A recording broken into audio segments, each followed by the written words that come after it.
Comment savoir si c'est le bon? Quels sont les 5 signes qui montrent qu'un homme est destiné à être avec vous? Bonjour à toutes et à tous, je suis Bénédicte Anne, votre love coach depuis 2004. J'accompagne les hommes et les femmes qui souhaitent être heureux en amour à attirer directement la bonne personne, sans perdre de temps, avec des partenaires peu motivés, toxiques, narcissiques ou phobiques de l'engagement. J'ai écrit 4 livres pour vous aider à être épanoui dans votre vie amoureuse et à cesser de vous auto-saboter. Mais avant de vous livrer mes secrets et mes conseils les plus précieux, je vous invite à vous abonner à ma chaîne si ça n'est déjà fait et à mettre un petit pouce bleu pour encourager les vidéos à venir. Je vous rappelle aussi que dimanche 16 janvier, j'organise un webinaire sur le thème 2002.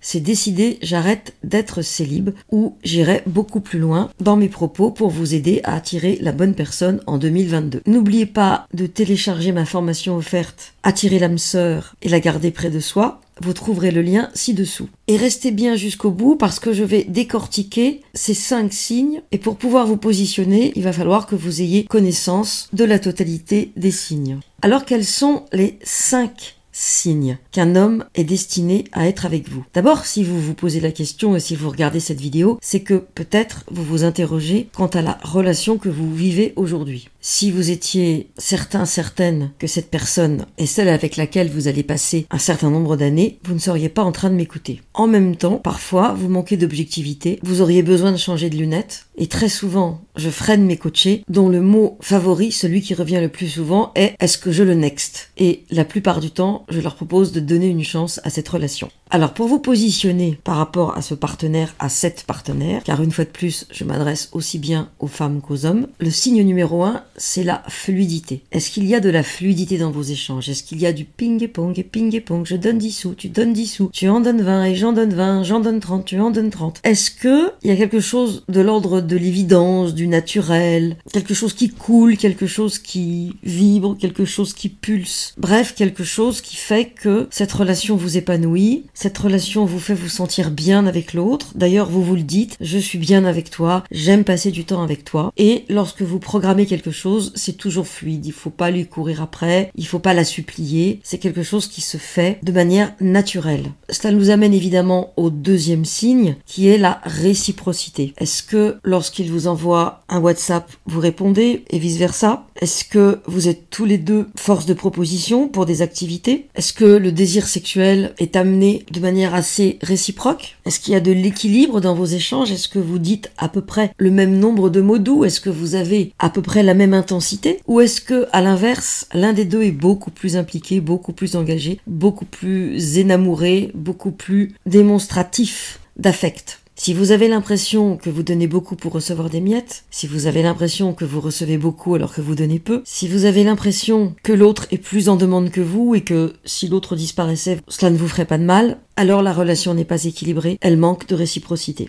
Troisième signe, avez-vous les mêmes valeurs? En d'autres termes, avez-vous la même vision du monde? Avez-vous la même vision de la relation? Accordez-vous de l'importance aux mêmes valeurs, c'est-à-dire à l'authenticité, à la sincérité, à l'honnêteté, à la fidélité, à la politesse, à l'éducation, au serment du couple. Donc si par exemple, vous êtes quelqu'un d'entier qui s'engage vraiment, qui fait ce qu'il dit, qui dit ce qu'il fait, vous allez être très vite déstabilisé face à une personne qui ne tient pas ses engagements, qui n'est pas cohérente dans ses propos et qui de surcroît ne partage pas vos valeurs. Quand je pense aux valeurs, je pense bien sûr à la façon dont vous voyez le couple.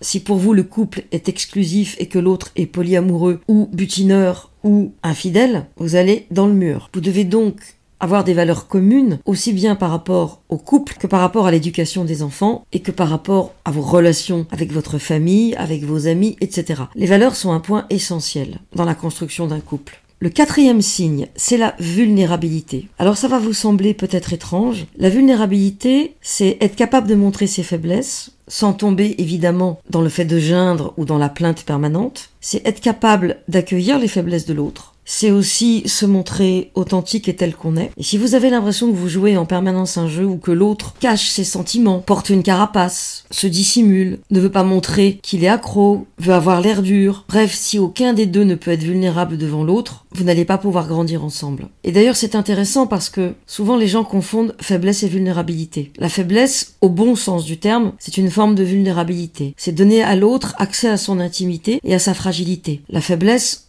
au sens négatif du terme, c'est être quelqu'un qui procrastine, qui ne fait pas ce qu'il dit, qui par exemple parle d'un test HIV au tout début de la relation et qui, 2 mois après, ne l'a toujours pas fait. La faiblesse, c'est quelqu'un qui dit vouloir changer d'appartement mais qui ne fait rien pour. C'est quelqu'un qui vous promet la lune, notamment de merveilleux week-ends dans les pays d'Europe, mais qui est incapable d'ouvrir son ordinateur, de vous demander de prendre votre agenda et de vous dire tel aéroport, tel jour, telle heure, 3 jours, Prague, Barcelone, peu importe. Vous avez compris l'idée. Le Mexique, si vous êtes au Québec, vous adaptez évidemment à votre géographie. Et si vous êtes en Nouvelle-Calédonie, comme certains coachés, ce sera peut-être une virée. Quelques jours, quelque chose à faire sur l'île, hors couvre-feu et autres interdits. Être vulnérable, c'est montrer l'enfant qui est en vous. C'est laisser voir cet enfant. C'est aussi laisser cet enfant se faire consoler par votre partenaire. C'est aussi bien sûr être capable d'accueillir l'enfant de l'autre, son enfant blessé aussi, en tout cas la part de lui qui est blessée au moment où la situation se présente, sans le juger misérable, pathétique ou le mépriser. Et bien sûr, ces 4 signes vont nous amener au 5e qui regroupe ces 4 thématiques. Le 5e signe étant la synthèse des 4 points précédents et c'est la sexualité. Pourquoi ? Parce que dans la sexualité, la fluidité est importante. Est-ce que vous vibrez ensemble ? Est-ce que vos gestes sont naturels? Est-ce que vos gestes sont fluides, sont adaptés, sont doux? La réciprocité, est-ce que vous vous occupez aussi bien l'un de l'autre? Ou est-ce qu'il y en a un qui s'occupe plus de l'autre? Ou est-ce qu'il y en a un qui exige plus qu'on s'occupe de lui? Est-ce que vous avez les mêmes rythmes? Est-ce qu'il y en a un qui est toujours en demande et un qui se refuse? Ou est-ce que vous vous rencontrez avec des désirs à peu près équivalents? Est-ce que vous avez des valeurs dans le cadre de la sexualité? Est-ce que vos valeurs sont le respect du corps de l'autre, le respect des fantasmes de l'autre, le respect du désir de l'autre? Et là, je vous renvoie à mon podcast Petit fantasme gore, qui justement explique ce que c'est qu'une sexualité non respectueuse. Et nous finissons naturellement par la vulnérabilité, dans la mesure où, s'il y en a un qui a une panne de désir, souvent monsieur, madame va l'accueillir à ce moment-là de l'expression de sa vulnérabilité et l'encourager pour la suite. Si madame a vécu des choses difficiles dans le passé, le monsieur va prendre son temps, être patient, pour aller au rythme de cette femme à laquelle il est déjà très attaché. Si vous souhaitez aller plus loin, si vous souhaitez mieux comprendre les critères importants pour réussir une relation de couple, je vous propose de cliquer sur le lien ci-dessous qui s'appelle Petite formation pour aller plus loin et qui vous permettra d'approfondir ce que je vous ai déjà dit dans cet audio. Merci d'avoir écouté cet audio jusqu'au bout. Merci de le partager si vous pensez qu'il peut aider des personnes de votre entourage et n'hésitez pas à laisser des commentaires pour me dire si dans vos relations vous avez rencontré la fluidité, la réciprocité, si vous avez été confronté à des valeurs différentes, si la vulnérabilité de l'autre dans la sexualité par rapport à ces 4 points. À bientôt pour une nouvelle vidéo ou un nouvel audio, chaque mardi et chaque vendredi.